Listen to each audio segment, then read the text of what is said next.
was giving my dog a break outside the Cajon Police Station. I heard a call come out basically around the corner. It was a shots fired call inside a dentist's office.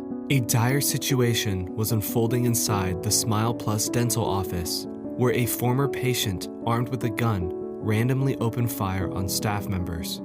When I first got the call, it was a very tense moment. As I started getting closer to the scene, my training just kind of kicked in. We've gone through active shooter training here at the Cajon Police Department. I've gone through it a few times. I didn't hear anything after the initial loud noise, which I thought was a shot that was being fired inside the building. So I waited for one more officer to get on scene with me, and we made entry into the building. Officer Hannibal and Sergeant Maxwell carefully entered the office, calling out to occupants inside. As I was searching the building, we eventually find the dentist's office where the shots had originated from. We tried kicking in the door. It turns out the people in there had smartly barricaded the door, and then they eventually open it. We see the first victim come out, and he had some gunshot wounds in him that other officers treated him. Then when we went to inside the dentist's office, we saw two more victims. One of them was unfortunately deceased. We were able to provide aid to the other victim that had a few gunshot wounds and pull her out of harm's way.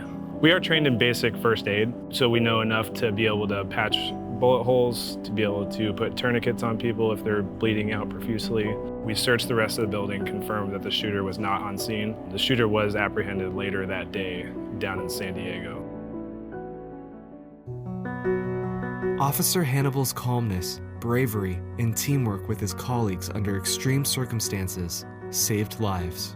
Steven is a real hero. He took the actions that he's been trained to. He's worked hard. It's what we train to do on a daily basis. He thought there was a shooter inside the building, and he didn't think about his own life. He went right in there to stop what he thought was the shooter. I would say he's a real hero because he put his life on the line that day and knew that the consequences he could have faced could have been life-changing, but he had a job to do that day, and he saved a life.